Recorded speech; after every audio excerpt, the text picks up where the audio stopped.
Hello and welcome to the Columbus Metropolitan Club. I'm Steve Marks, Chair of the CMC's Board of Trustees and President of Hannah News Service here in Columbus. It's great to see you.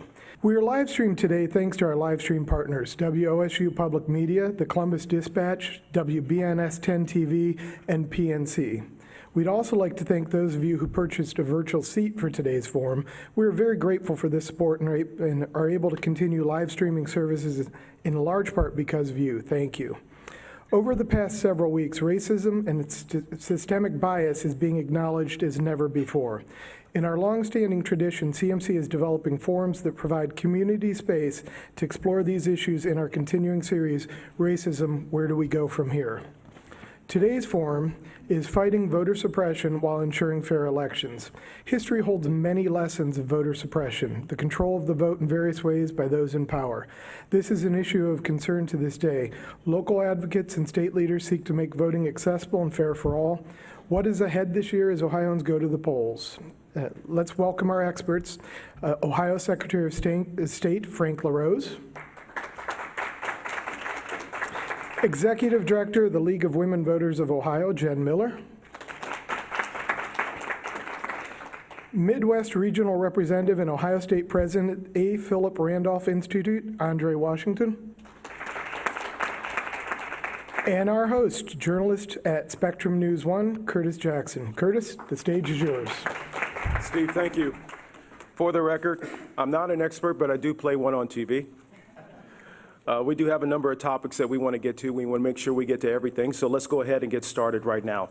Voter suppression, its history. I doubt few will doubt that there has been a history of voter suppression in this country, but where are we with that, both in looking at it in retrospect and looking at things now? Jen, we'll start with you. Yeah, let's talk a little bit about the history. So clearly, the most severe form of suppression would be not having constitutional amendments that were guaranteeing the rights of people of color and women. And we are on some big milestones this year with the 100th anniversary of the 19th Amendment. And those are our most severe forms of suppression. But even after we passed amendments like the 15th that guaranteed the right for African American men to vote, we see very quickly that there's an effort to suppress the vote, especially in the South. So by 1877, the federal government removes protection at the polls for voters of African American descent, and the registration, then we get into grandfather clauses and literacy tests and poll taxes, and by 1940, only 3% of African Americans, men or women, are registered to vote in the South. And we see also at the same time that from 1870 to 1877, lots of black men are actually making it into office. And then we have no representatives in Congress until after we get to the Voting Rights Act in 1965. So I'm not going to talk too much about this, just one more thing to say. The 19th Amendment has the same impact, where yes, it does protect women's right to vote, but we don't see Native American women getting that right till 1924. We don't see Puerto Rican women getting that right until 1935. And then, of course, the Voting Rights Act also affects women of color, especially in the South, and protecting that right. So what I would just say is we need to remain vigilant in voting access and understand that constitutional amendments are great, but what we do at the state level and what we do at the federal level are really critical too. Andre? Yes, thank you for the question. Blacks have faced voter suppression immediately following the Civil War. During that time, blacks ran for office, won seats in southern states and seats in Congress, but that was short-lived. Then came the ugly era of Jim Crow and night riders, who terrorized our communities and made it impossible for blacks to run for office and difficult for them to vote. And then during the Civil Rights Movement, where we fought hard. We fought hard to have a seat at the table. We fought hard to have a seat at the lunch counter. We fought hard to be able to use public restrooms. And mostly, we fought hard for voting rights. Then came the poll taxes, literacy taxes, And even today, during this digital age that we live in, there's misinformation from foreign countries, there's gerrymandering, there's so many obstacles that have been put in African Americans' way ever since the Civil War. So voter suppression is not new for us, it's just a different way of suppressing votes. We live in this era now of disinformation from foreign countries. And when we talk about voter suppression today, let's talk about paying for postage for the ballots to be sent back in. Some says that could be a form of voter suppression. If I can't afford a stamp, then I can't exercise my right to vote. I was talking to one of my church members, a young man about 19 years old, and I said, don't forget to put that stamp on your envelope. He didn't know what a stamp was. So I picked up the phone, Jen, and I called my son, a little older than that, close to 30, and thank you, I know I don't look that old. And I said, are you planning on voting by mail? He said, yes. I said, don't forget your stamp. He said, Dad, do people still use stamps? And where do I get one from? We have to train a whole new generation of voters. We don't want anyone to be disenfranchised. We want to make sure everyone has the right to vote and exercise their right to vote. You know, during the civil rights movement, there were poll taxes where people were asked how many bubbles are in a bar of soap, how many jelly beans are in that jar. And then today, during this digital age that we live in, this modern age that we live in, we're talking about paying postage. We need to have postage. We need multiple drop-off boxes. We need to make sure that people are not disenfranchised, they're not turned away, or they're not discouraged from voting. We need to make sure that voting is safe and secure for those that show up on Election Day, but we need to also make sure that if we have another primary where it's all vote by mail, that people can afford a stamp. Do you know you can't buy a single stamp? You have to buy a book of stamps. And then what do you do with it after that? I know what a stamp is, but I don't use stamps. I pay everything online. So with gerrymandering, with people forced to vote by mail, hopefully that won't happen, but if they are, and postage paid, and then educating a whole new group of folks so that they don't get disenfranchised and discouraged and they don't go another 10 years from voting, these are all things that we face in the African American community, and these are things that we've been facing since the Civil War. So voter suppression is not new for us, but like Fannie Lou Hamer, we're sick and tired of being sick and tired. Thank you. Andre, thank you. Mr. Secretary. Yeah, thanks, Andre, and thanks, Jen, for mentioning some of the challenges that we continue to face. The question that you asked, Curtis, was where are we now? And I think that it's important that we stop and ponder the aspect of history that we're better than we've ever been, but that's not good enough, right?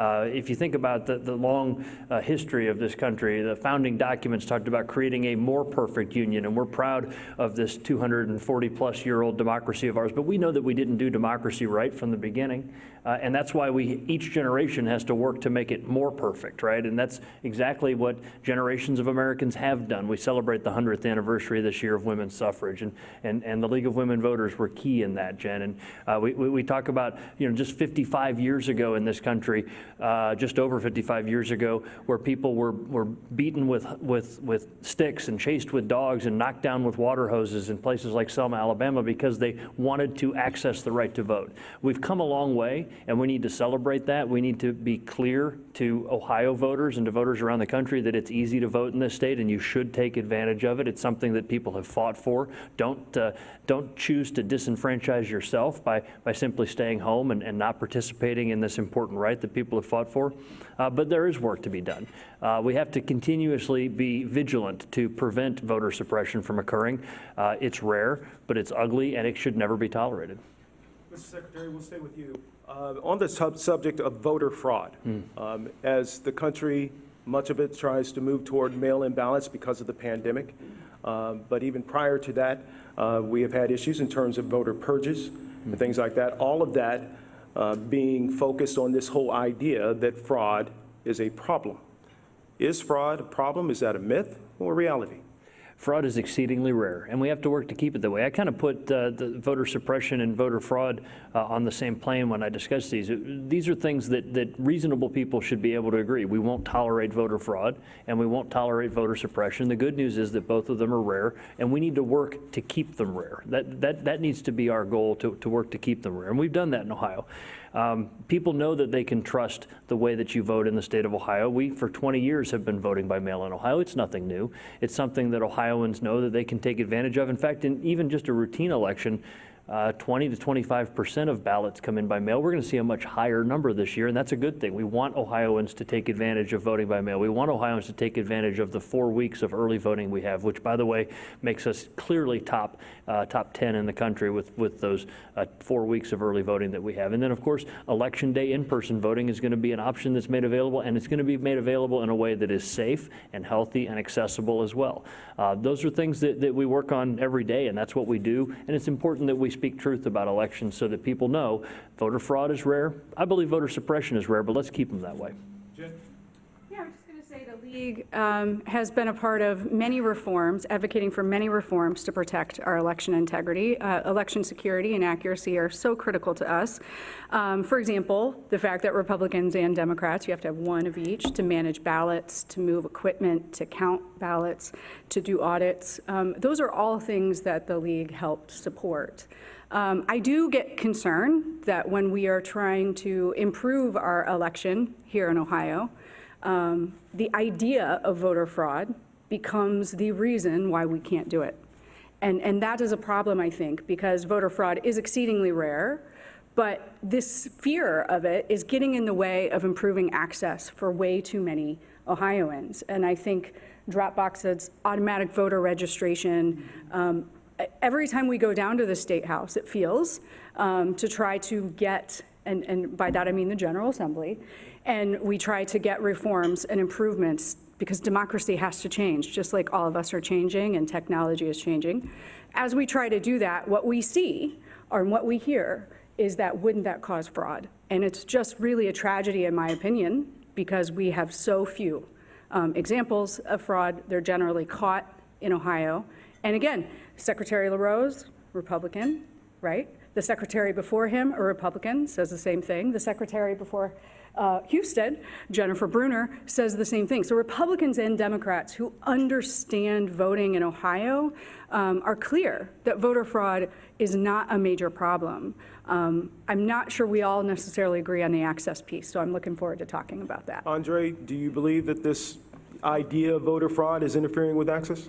Well, voter fraud, I believe, is very rare. But I do want to comment that voter suppression is just as live as it was yesterday, 20 or 30 years ago. It's just a different way of doing it.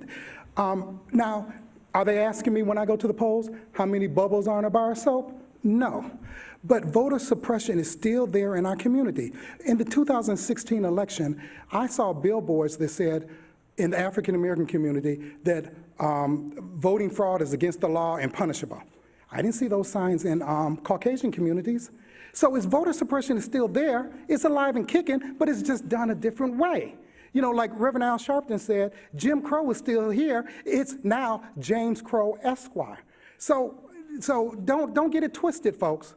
Voter suppression is still here, and it's alive and kicking, and we need to defeat it. We need to make sure that everybody has access to the ballot box. We should not have obstacles in their way. My sister Jen and LaRose, we all talked about multiple drop-off boxes, and I'm going to say it probably 2 or 3 more times before we leave here, but it needs to be accessible for folks. If I live in Franklin County on one of the 4 corners, why do I have to get in my car and drive all the way down to 1700 Morris Road to drop my ballot off because I don't want to put it in the mail? Why do I have to do that? Why don't we have multiple drop-off boxes? If my son wants to exercise his right to vote, why should he have to put a stamp on it? If I show up on Election Day, I don't have to purchase a stamp. But because of the virus the coronavirus right now, there are people that don't feel safe in doing that. They want to vote by mail. But I can also talk about online, getting your ballots online, because some people don't have access to the internet or to a printer or a computer. So I know I'm running out of time and I get long-winded, I apologize. But yes, voter suppression is alive today. Thank you. This is why that partnership is so important, right? Because the dialogue that we have with Andre and Jen and other voting rights advocates across the state is so important, because Andre brings up things that I may not think of. And that's so important that we have that conversation. And that's why historically civil rights and voting rights organizations like the A. Philip Randolph Institute are such an important voice in our state. And that's why I'm glad we do have that partnership, Andre. I'd like to pick up with one issue that Andre raised in terms of access, and that is this whole idea of drop boxes for ballots. Where are you with that? Yeah. So in the state of Ohio, we have one per county. That's a thing that the General Assembly added just last April. And they when they passed the law that was a temporary law, they said every county must have one drop box. Now, that requirement went away because it was a temporary measure.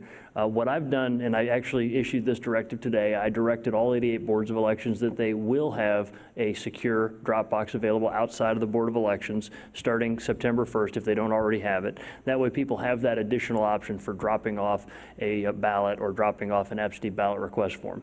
The question of whether we allow additional drop boxes to exist is one that I asked the Attorney General to weigh in on. I didn't get that decision back from him, and so I decided to move forward on this, because what I didn't want to do is subject a bunch of boards of elections to a bunch of costly litigation on this. And really 85 days before a presidential election is not a time to really change major things about the way that we run elections in Ohio. Now, my proposal from the very beginning, going back to April, was that we provide postage paid. I wanted to have that opportunity. And by the way, we could have done that entirely with federal funds. It wouldn't have cost a dime of state money. We asked the General Assembly for that, and it's, to me, very disappointing that they failed to act on that. Because if you have postage paid, then effectively every mailbox in the state becomes a secure drop box. Every one of those blue U.S. postal boxes becomes a good place for people to drop their ballot. And so I wish we had that. But again, the law does not allow us to do that, and the General Assembly failed to act on that request. Back to the issue of the Attorney General not responding to your request. What are your plans to deal with that? Well, it just, it was something that we withdrew that request from him. It was 2 weeks ago, and his legal team had evidently not been able to get that response done, and so I decided that we would move forward, because what we can't have is uncertainty on these kind of things. And so I issued my directive this morning that lays out how we're going to move forward on that. Jen? So this is a place where Andre and I disagree with the secretary, and there's a lot of times we agree. But the way we read the law, there is the authority there to have multiple drop boxes per county. The idea that a blue mailbox becomes a secure drop box is true and also not quite true. So it's true in the sense that if you have a stamp and you trust your mail service, then that is a secure drop box for you. If you don't have a stamp, if you have historically had challenges with the mail, which I personally have, not that I'm trying to beat up on the Postal Service, very, very, very critical federal agency, and that we need to keep and protect and fund. But if you do have had problems, and we had a lot of folks during the primary have problems getting their ballot in time, getting their ballot postmarked, then I just don't think we see the trust we need. So our goal at the League is to encourage as many people as possible to vote by mail, so that if we have more COVID-19 concerns, that as many people as possible are actually staying out of lines on voting day, on election day. So just very concerned about the fact that we don't have multiple drop boxes, disappointed. One thing I will say to everyone, though, access will improve with more funds. Our boards of elections are up against a challenge here. They had the most expensive primary ever, and now we have this massive election. And so please call your U.S. senators and ask for election funding as they consider the next COVID response. Andre, you brought up many of the issues that are facing, in particular, the African-American community as it prepares for this vote. What's the best advice that you can give in order to vote in a free, fair, and safe way? Can I respond to this first, if you don't mind? Because I'm a little upset, personally, hearing that the request was withdrawn. But before I do that, because I'm gonna beat up on the secretary in just one second, but I do wanna thank the secretary. So, my grandmother always said, give the good with the bad, okay? I was in the State House when he fought hard and argued with the controlling board to pay postage. So I thank you for that, Secretary. But not charging forward with multiple drop-off box, to me, is just unacceptable. I'm sitting up here speaking and representing the African-American community because I'm black, but this would benefit all Ohioans. This is just not a black thing, it's all Ohioans. And not charging forward, and forget the controlling board, the State House, send a directive out and have multiple drop-off boxes. And because why should I have to pack my kids up, gas the car up, pack a picnic basket, and drive all the way to the other side of town just to drop my ballot off? I'm upset. I'm just now hearing this, I'm upset. I'm truly upset because now people are going to be disenfranchised about the election process because people are still trying to get over this primary where we were forced to vote by mail. So we have to massage people, get them back confident in the voting process because remember, we were told 12 hours before the election that we're going to be voting by mail. And then there was another 2 or 3 week argument on when the election day was going to be. So we still have to win over people and let them know that it's safe and secure to vote, that your vote will count, that you will be able to show up on election day, that we should be able to vote by mail and it will be counted. But let me get to your question. I'm sorry. Well, I want to give the secretary an opportunity to respond. Okay. Yeah, no, and Andre and I have a great working relationship, and that's why Andre and I had a phone conversation just a few minutes ago about this, because I knew that I wanted him to be aware of that decision that we had made. Listen, it's not me predicting that there would be litigation on this. We see this just in the neighboring state. Pennsylvania decided that they were going to add additional drop boxes, and they're now tied up in a bunch of litigation. And so, Georgia as well has several drop boxes as well. oh, many states do. No, many states do. And I love the idea of adding additional drop boxes. Let me be clear about that. And Andre, we've talked about this. And I think, but it has to be done by the legislature. I think that it would be great if we had multiple drop boxes in every county in Ohio.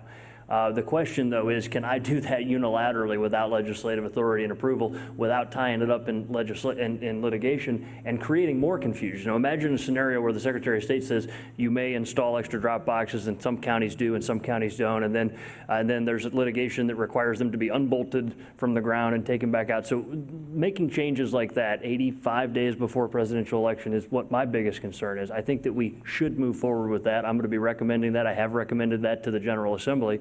I think the fact that we have drop boxes is good news, by the way. This is a new thing in Ohio. We didn't have those in every county until this April, and so we've got them now. I think that Ohioans need to recognize that the drop box is a great way to get your ballot back to the Board of Elections. The mail is also a great way to get your ballot back to the Board of Elections. By the way, in Ohio, you can track your ballot when you vote by mail. You can go to voteohio.gov/track, and you can find out when your ballot has been received by the Board of Elections so that you know that your voice is going to be heard. There are a lot of good choices for Ohioans.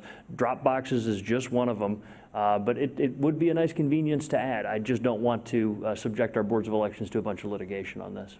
Andre, you want to pick up with where the best possible way to get this election done in the safest and easiest way possible? Yes.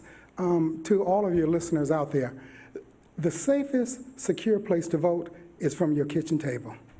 Request your absentee ballot.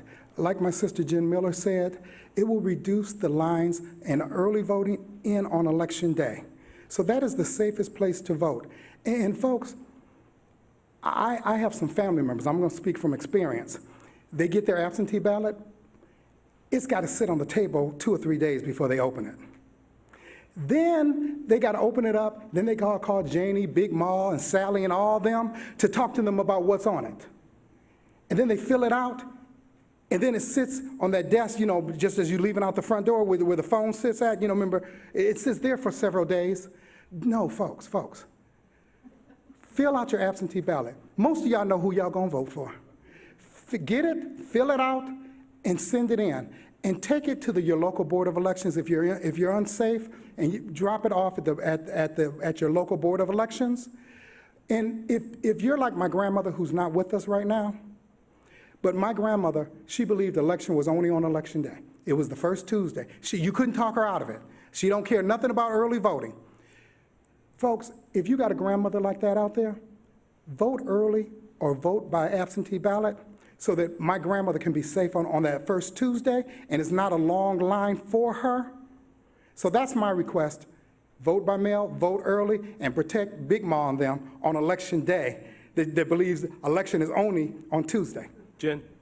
So every voter needs an election plan. This is something we always talk about. I was just on a call with voters with developmental disabilities, but everybody needs an election plan. So first you need to decide whether you vote absentee early or on election day. We agree that we want as many as possible to vote absentee, which is by mail, or early for 28 days in person. Second, you need to figure out the logistics for each, because each works a little bit differently. What ID you need, what the time frame is, what the address is. So early voting is one location versus your polling location on election day. Then you need to make sure that you have your transportation. And let's remember, not all of us have cars. Not all of us have the easy way of getting to wherever we decide to vote, whether it's to drop it off at the Board of Elections or drive to the polling location. So we need to figure out those logistics. And then finally, you need to do your research.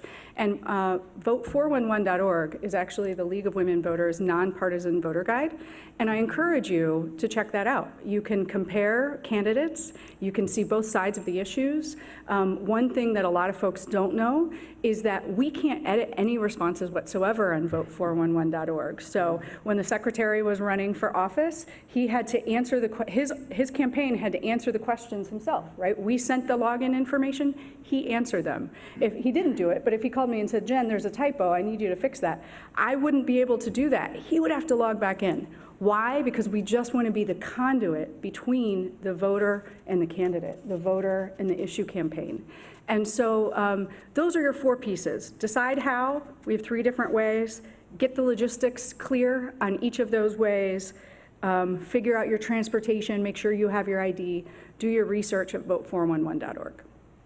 We're going to have questions from our audience in just a few minutes, but first, we want to hope that we have some live audience questions as well, and we will have some from our live stream audience as well as from them too. But, Mr. Secretary, I want to pick up with what we're talking about in terms of the best advice, given the situation that we're all in, unprecedented as it may be. Yeah. I like Jen's strategy about having a voting plan, and again, it's important that people not procrastinate. The message that I have right now is get registered to vote. Sign up to be a poll worker is the other message, because we need 35,000 Ohioans to work the polls on election day, and I hope we get a chance to talk about that a little bit. Sign up to be a poll worker, but get registered to vote and be an evangelist for voting. If you yourself are registered already, then talk to a young person in your life who may have turned 18 this year, or somebody that may have moved, and help them get registered. I have a 21-year-old little brother, and at his 18th birthday, I stood there and made him fill out his voter registration form, and so now he could do it online, thankfully, because of the work that my colleagues up here did and that we did in the General Assembly. You can register to vote online, and so that's important. When you get your absentee ballot, you should send it in right away, as Jen said, and as Andre was saying, don't wait, especially as we are anticipating, and this is great news, that the boards of elections are going to see a higher volume of vote-by-mail ballots than they've ever seen in our state's history, and that's a good thing. Hopefully that forms a good new habit for people learning of this secure way to vote. But don't wait. We're talking about flatten the curve as it relates to the virus. We need to flatten the curve for our boards of elections as well. Imagine if everybody waits until October, late October, to request their absentee ballot. Imagine if everybody waits until the last week of October to send in their absentee ballot. The boards of elections are going to be absolutely swamped by that. And so we need to make sure that people are requesting their absentee ballots early and that they're mailing them in early. That's the best thing that you can do. And of course, early voting is another great option. If you want that in-person election day experience, you can get it for 4 weeks, including evening and weekend hours. We're one of only 5 states in the nation that has Sunday afternoon early voting. We're one of only 20 states that has Saturday afternoon, Saturday all day early voting, evening hours. So there's a lot of good choices. And if you wait all the way until November 3rd, then we'll have that available for you too at a convenient neighborhood location, probably right along the bus route, probably pretty close to home. And so there's 3 good choices for Ohioans. Just pick which one works for you. They're all good, and make sure to carry that plan out. You mentioned a higher volume of vote by mail than we've ever seen before. Yeah. Are you concerned with some of the rhetoric coming out of the White House as it relates to vote by mail and its integrity? Yeah, absolutely, and I've spoken out about this. Thankfully, we in Ohio have a situation where the concerns that the president has raised and others have raised aren't valid here, and I've said that very clearly. In Ohio, both Republicans and Democrats trust voting by mail. It's been part of the way we vote in this state for close to 20 years. Our boards of elections are good at it. They know how to handle it. In some of our neighboring states, they're figuring out right now, how do we do no-fault absentee voting? They're figuring out how do they go from the 2 or 3%. I was just talking to my friend, the West Virginia Secretary of State. They historically only have 2 or 3% vote by mail because you have to have an excuse there to vote by mail. So there at the boards of elections, it's a manual process. Cut open the envelope. They handle it by hand because they only get a few dozen. Here at our county boards of elections, we're ready for that. We have the infrastructure in place. We've augmented that infrastructure. By the way, just a few years ago, the state of Ohio, 3 years ago precisely, the state of Ohio spent $115 million on all new state-of-the-art voting equipment for every county board of elections. And by the way, that put us way ahead of the rest of the country. Just over the last few months, as we've gotten millions of federal dollars in to help support voting, I have pushed 90%, over 90% of that out the door because I don't believe in hoarding resources here at the state capitol. We need to push it out to the county boards of elections. So the counties have been directed to use that money to invest not only in personal protective equipment, some of the stuff for election day voting, but in the things that they need to augment their election, their vote by mail process as well. As prepared as you are, Yeah. we're now hearing that there are a number of changes that are occurring within the Postal Service that may or may not be getting orchestrated out of the White House. Does that threaten the infrastructure that you already have in place? I tell you, as Jen was saying, the U.S. Postal Service is an important part of our government. It's an important part of our process. I think we need to emphasize the service part of U.S. Postal Service. We had a member of the U.S. Postal Service executive team on a call that we did. We do these weekly calls called the Ready for November Task Force, and they're streamed online if you're ever interested, with boards of elections and elections officials and advocates and experts. We brought this person in from the U.S. Postal Service and asked him those tough questions. The delays that we're seeing from the U.S. Postal Service are not acceptable. That is really the one thing that's outside of our control, is what the U.S. Postal Service does. We have requested that they, and by the way, also speaking as a National Association of Secretaries of State, we have requested that they make some important changes. I've told them very clearly that I don't think that cutting back overtime, for example, is a wise decision in the midst of the pandemic that we're facing. We've asked them to execute what they call an all-clear procedure, where they go through their sort facility and look for that elections-related mail. But there's also things that we're doing to be better postal customers. We've redesigned our absentee ballot envelope to make sure that it's optimized for moving as quickly as it can through that process. And again, voters should not wait to the last minute, and they should go online and track their ballot. And the other good thing that we have in Ohio is that as long as your ballot is postmarked by Monday, November 2nd, and as long as it's received within 10 days at the Board of Elections, it's going to count. In some states, it has to be received by Election Day. That's wild. I cannot believe that. But in Ohio, we allow for that time. Just don't try your luck. Don't wait till the very end to send in your ballot. Andre, is the disruption in the Postal Service a form of voter suppression in your opinion? I'm just going to say absolutely, because if I say anything else, I may lose my religion today because I may not be kind. So yes, absolutely. Jen? I think we've covered that. I was hoping I could circle to poll workers for a second.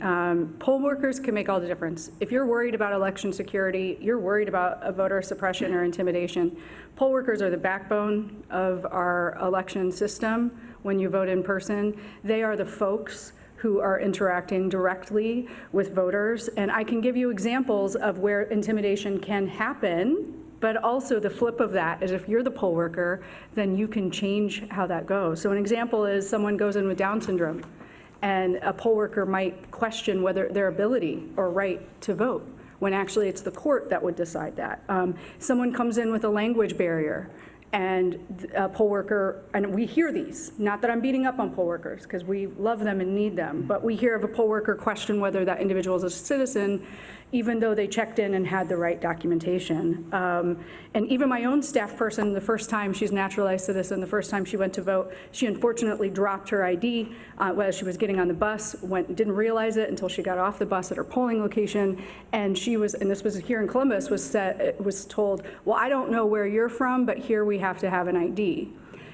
Those are not the systematic issues, 99.9% of poll workers are absolutely incredible and wonderful and treat every voter with dignity. But one thing you can do is make sure that you're one of those poll workers, that you're making sure that everything is working as well as possible for every voter. And if you've thought about it in the past and never done it, we need you to this year, because 35,000 poll workers is what we need, and that's just on election day. We also need them for early voting, and so many of our poll workers are of older age. We estimate about 43% of our poll workers probably have some sort of concern about COVID-19. So please make sure you do that.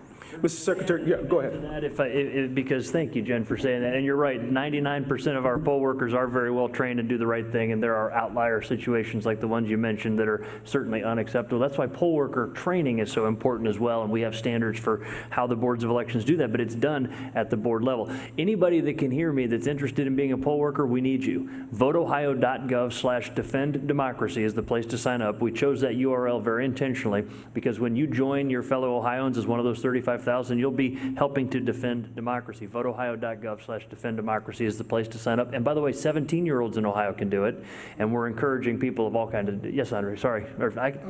Yes, I want to just also talk about the importance of getting poll workers.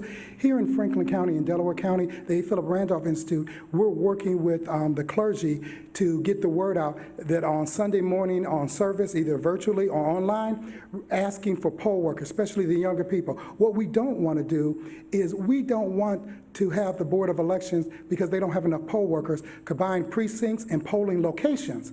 Now, here we are, Miss Sally, who normally walks up the street to her polling location. Now, she got to walk or get on the bus and go clear across town. So we need poll workers. So we're going to expand this all over the state with, because in the African-American community, the church is the cornerstone of the community. So we're reaching out to our pastors, and we're asking them to announce this. So anybody out there, announce it at your church, to contact their local Board of Elections. We need poll workers. And I think I heard you say that this is the best way for somebody to see democracy right up front. I hope I'm saying it the way you said it, by being a poll worker. So thank you. Mr. Secretary, we got a few seconds before we get to the audience here, but should Ohio be prepared to accept the fact that we may not know the winner on election night? You know, we never know the winner on election night, right? I mean, we always have that unofficial canvass on election night, and then weeks later we have the certified result. But you're longer right, than usual. I understand, and what I want Ohioans to know is that we know that there are going to be a lot of ballots that arrive on Wednesday and Thursday and Friday, and every one of those ballots matters. That's a manifestation of the commitment that we have that every vote needs to be counted. Now, we know that election day ends at 7:30 on election night, and we're going to start counting ballots. It'll go later in the night than it has traditionally. We know that, with a higher volume of vote by mail than we've ever seen. But here's where, again, we're in a position way ahead of some other states. In many states, just up the road in Michigan, they can't even start opening envelopes until election night. In Ohio, we can open those envelopes. We can check the identification information on there. We can start to actually scan the ballots. And so we will be able to report our results, I think, before a lot of other states. But again, that number will change 3 weeks later. That's not a sign that something nefarious is happening. That's the sign that democracy is working, and we're making sure that every vote counts. And so when the numbers change 3 weeks later, again, that's not a sign that something went wrong. It is CMC's tradition to take audience questions. Jane Scott, CMC's president, is curating questions from the live stream audience. If you are here in our audience, please remember to keep your microphone timed to the question, and we thank you for avoiding editorial comments. Jane, what's our first question? Well, we have a lot of questions, and I apologize. I knew we aren't going to get to all of them, but those people who ask questions ahead of time, you've covered much of it, so my apologies ahead. Kathy Fox had a question. New York Times reported today that the GOP is recruiting 50,000 poll monitors in 15 battleground states. How will Ohio make sure poll monitors don't discourage legal voting?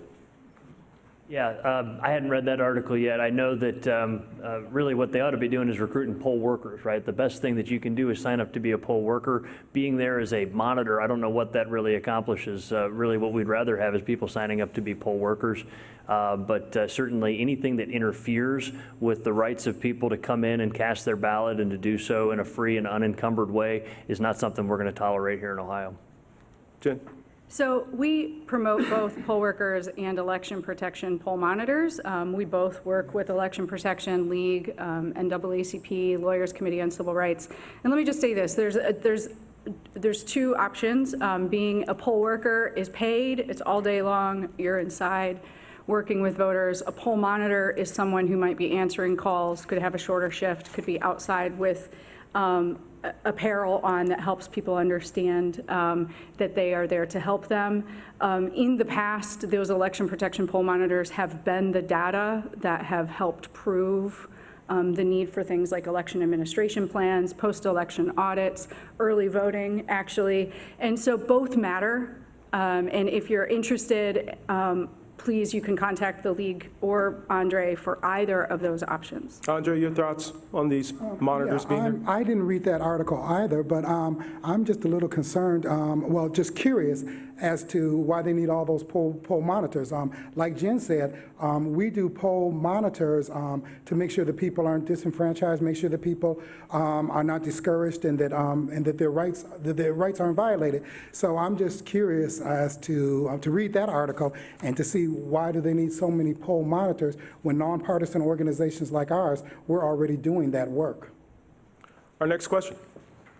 Hi, I'm Cheryl Roller, retired. I have a two-part question for Mr. LaRose, and this is a logistical question that I'd like to get on the record for people who like to help other people get the vote out. So the first part of the question is, if a group is registering other people to vote, I believe they are allowed to sell at cost stamps, single stamps, to the people that they're registering to vote? So that's a legal question, but let me be very clear that what Ohio law doesn't permit is giving something of value for a vote. There has been a question in the past about whether a stamp constitutes something of value, and that's actually not a settled legal matter. But if you're selling somebody a stamp at cost, I can't see any problem with that. Thank you. And then the other part is for people who are helping people. A neighbor, assuming a neighbor that you trust, could take multiple ballots to the drop-off box.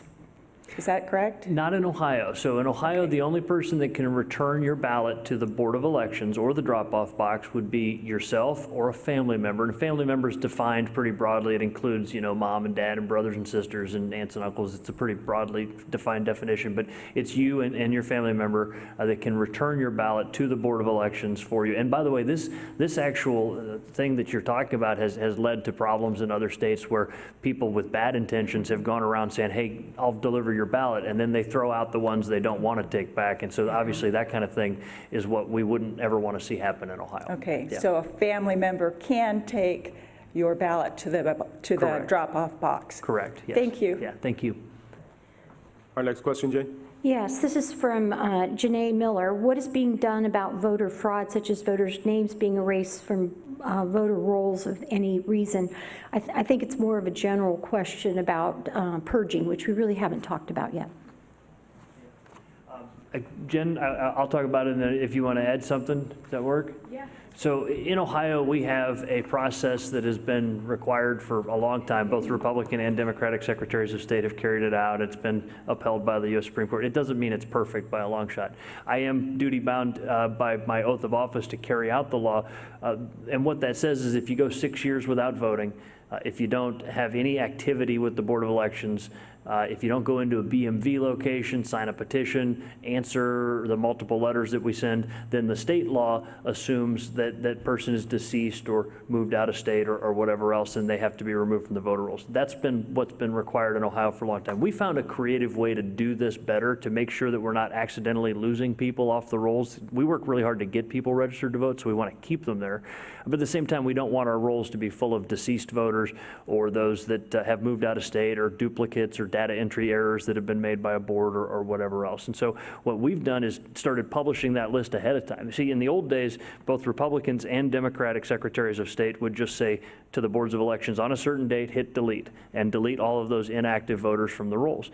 We decided, hey, we can do this a little differently, and 4 months in advance, we can put that list together, we can publish it, we can share it with great community organizations like the League and the A. Philip Randolph Institute and many others, and we can find people. And by the way, we have, because of an agreement that Andre's organization and us were able to reach, we have what's called the A. Philip Randolph exception, where nobody who is removed from the rolls will be denied the ability to vote as a result of that. If they show up to vote and they had been removed from the rolls, they will still get the opportunity to vote. And so, we can modernize this. I'd like to see a more automated form of voter registration and keep more people on the rolls that way. But then again, that's something that we need to do through the state legislature.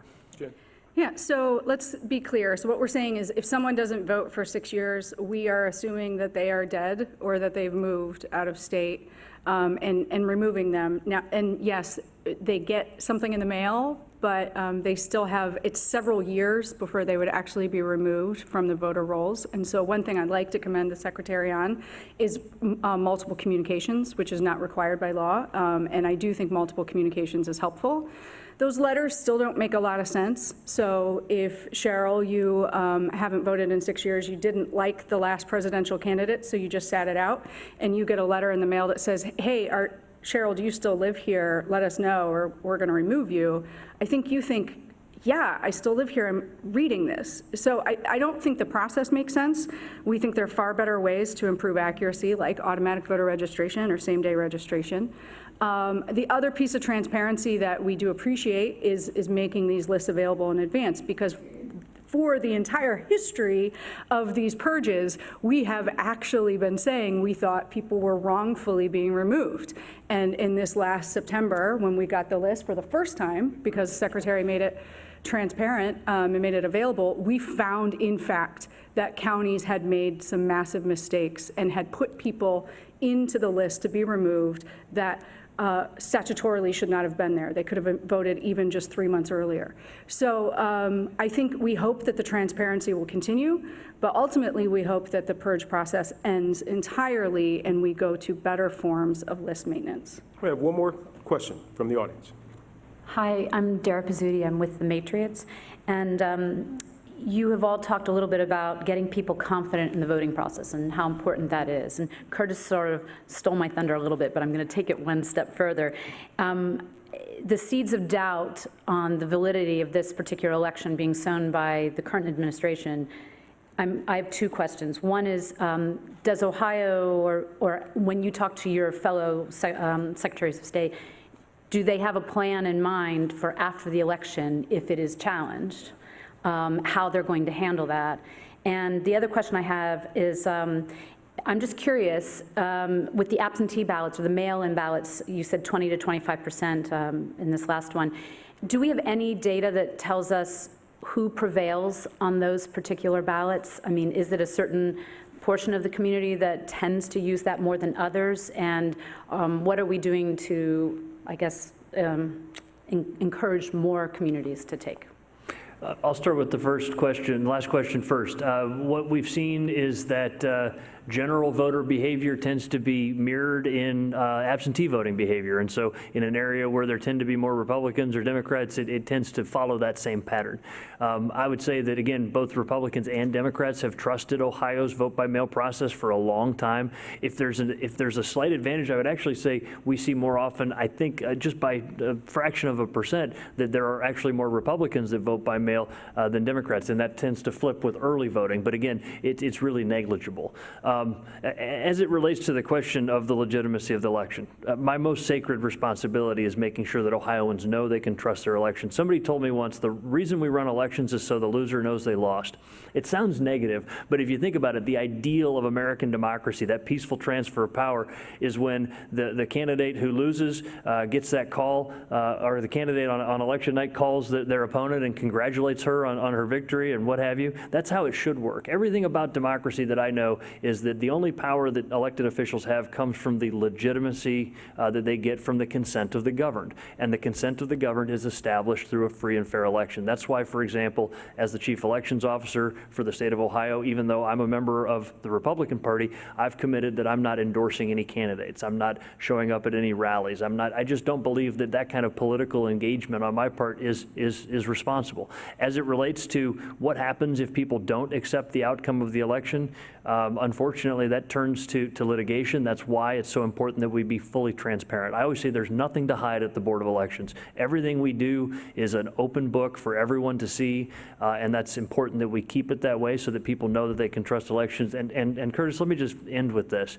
We, as centers of influence, the fact that you're engaged in this conversation, watching this on television, you're somebody that others turn to for information because you're an informed voter.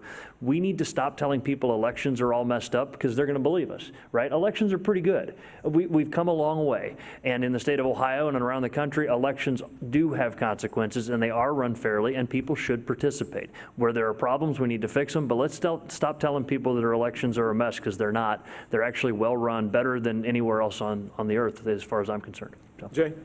Ron Geisinger asks the question, what will be done to protect poll workers from COVID? If prospective poll workers feel safe, they are more likely to sign up.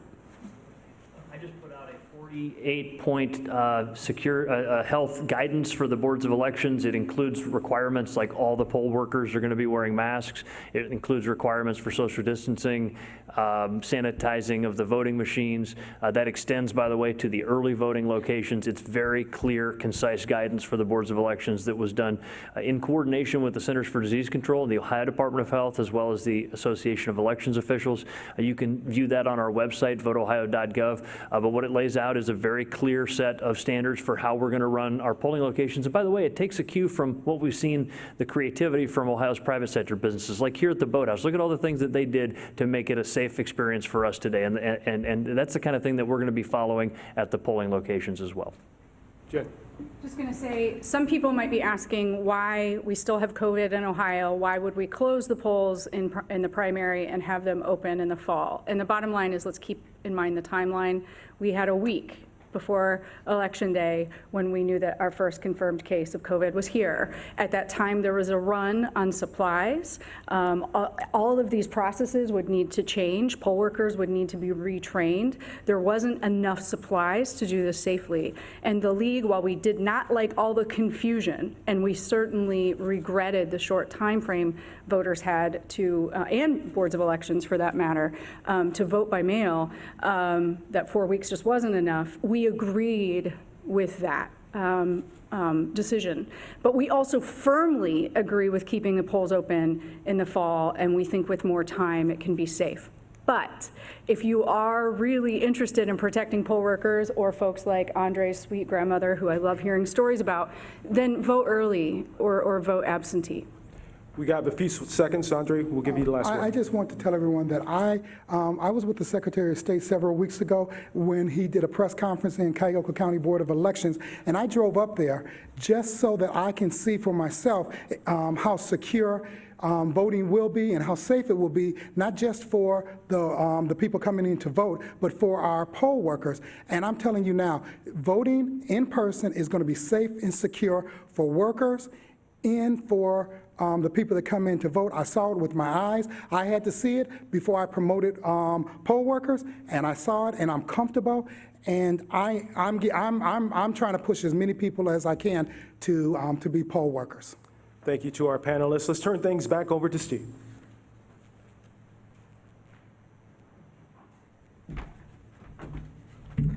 I hope you enjoyed today's forum. Found it very entertaining and enlightening. It's great to see people who are standing up for our right to vote, trying to make sure that we have access to the ballot box, because it is probably what separates us from most civilized countries in this world. So remember, if you like CMC, you can join right now at columbusmetroclub.org and receive 2 months bonus membership. And be sure to check out and register for Conversation 2020, presented by CMC and Cardinal Health, Black History 101 Mobile Museum on August 26th and 27th. We hope you'll tune in next Wednesday at noon online or in person here at the Boathouse as we continue the series Racism, Where Do We Go From Here, as we explore the history of police in Columbus. Don't miss this conversation. Thanks to our live stream partners, WOSU Public Media, PNC, the Columbus Dispatch, and WBNS. To our online virtual seat patrons, thank you. And a special thanks to our speakers, the Honorable Frank LaRose, Jen Miller, Andre Washington, and Curtis Jackson. We hope to see you again soon, but until then, be well and stay safe.